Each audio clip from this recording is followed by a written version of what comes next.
Hollow Creek looked like a town designed to lie. Every December, it dressed itself in perfection. Snow fell gently, never too heavy, never dirty. Houses glowed with warm yellow lights.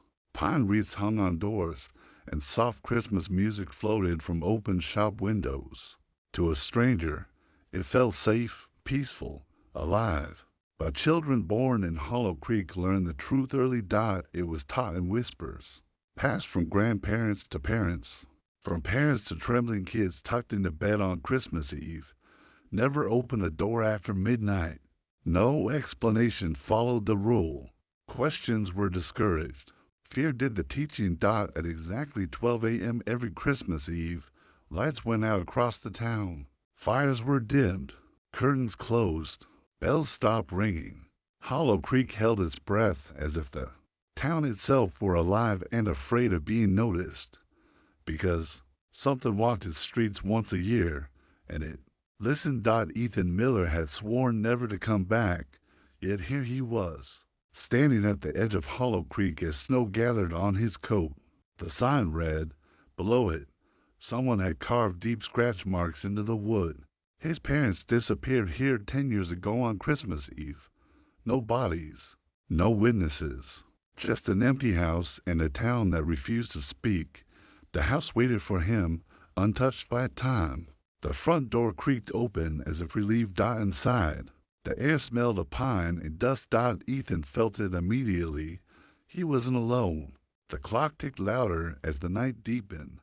11:57 p.m. Ethan tried to distract himself in packing, lighting the fireplace, pouring a drink.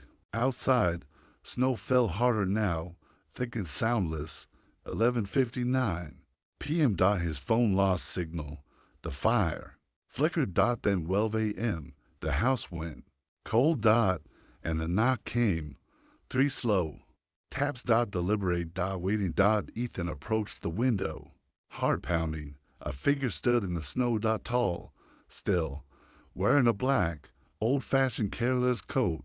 Its edges were torn, frozen stiff. A porcelain mask covered its face, white, cracked, smiling. Then it began to sing, Silent Night, Holy Night. The voice was wrong. It wasn't one voice.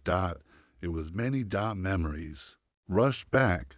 His mother blowing out candles. His father locking doors twice, the fear in their eyes. If you hear singing, his mother had whispered once, don't answer, don't look, don't breathe. The knocking returned, louder now, and the handle began to turn. The knocking stopped, not because the thing outside left, but because it was listening. Ethan backed away from the door, every instinct screaming at him to run, yet his legs refused to move. The house felt sealed, like a coffin dressed as a home. His phone buzzed suddenly, one bar of signal. One name. Mrs. Holloway. She lived across the street. She always had, even when other houses emptied, even when people vanished. Ethan answered, I know, she whispered before he could speak. You hear it, don't you? What is it? Ethan asked. A pause. Not what, she said. Who? Mrs. Holloway told him a story no one ever wrote down. Hollow Creek was never meant to grow. People who stayed were safe. People who left were noticed. Every Christmas Eve, she said, the town pays its debt. What debt? To keep the rest of us alive. Ethan felt sick. My parents left. He said quietly, yes. Mrs. Holloway replied, and they came back. The caroler moved, not walking. Gliding. Its boots never sank into the snow. Yet deep footprints appeared behind it, dozens of them. Bare feet, small feet, broken feet. Each step echoed with faint singing. Sleep in heavenly peace. The windows frosted over from the inside. The house was freezing from memory alone. Mrs. Holloway's voice shook as she spoke of the beginning. Decades ago, a winter came that never ended. Children froze. Food ran out. And then the singing began. A stranger knocked. 3 times. The town opened the door. The winter ended the next morning. But someone was missing. That was the deal. The porcelain mask cracked wider. Ethan saw movement. Beneath their faces pressed together, mouths sewn into song, eyes open, aware. One face pushed forward. His mother's. Ethan, the killer, whispered, now speaking clearly, "Open the door." The handle twisted violently. The door began to split. The church bell rang. It wasn't loud at first. Just a single, hollow note that slid through the frozen air and crawled into Ethan's bones. "That's not possible," Mrs. Holloway whispered over the phone. The bell rope was cut years ago. Outside, the caroler tilted its head toward the church. With every chime, the singing grew stronger, fuller, as if the town itself had joined the song. All is calm. All is bright. The door cracked another inch. Lights flickered on across Hollow Creek. One by one, doors opened. People stepped outside barefoot, faces empty, mouths moving silently to the same tune. They didn't look at Ethan's house. They looked toward the church. "They're awake," Mrs. Holloway said. "Once the bell rings, the town remembers." Ethan realized the truth then. Hollow Creek wasn't afraid of the CA or OLE or DOT. It depended on it. Ethan ran. The moment the door split open, he bolted through the back of the house and into the woods. Snow tore at his lungs. Branches clawed his face. But no matter how far he ran, the trees thinned and his house stood before him again. The same porch, the same door, the same knocking. Hollow Creek had no exits. Inside the house, time felt wrong, slower, thicker. Ethan stumbled into the living room and noticed the Bible on the table, his mother's Bible. A folded letter slipped out. "If you're reading this, it means we failed," she wrote, of the pact, of trying to break the song, of refusing to let another child be taken. The caroler feeds on silence and obedience. The letter warned, it weakens when the song breaks.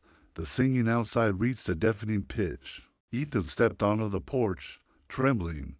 He screamed, not words, not prayer. Just raw sound. The caroler staggered. The bell stuttered. For the first time in decades, the song broke. Silence fell like a wound. For the first time in generations, Hollow Creek did not sing. The people standing in the streets blinked, confused, as if waking from a shared dream. Some cried, others screamed when they realized where they were. But the church bell rang again, harder this time. The caroler straightened. The song must continue, it said, now speaking with a single, ancient voice. Choose. The townspeople slowly turned toward Ethan. The caroler opened its coat. Inside were faces stitched in the darkness, their mouths trembling with unfinished carols.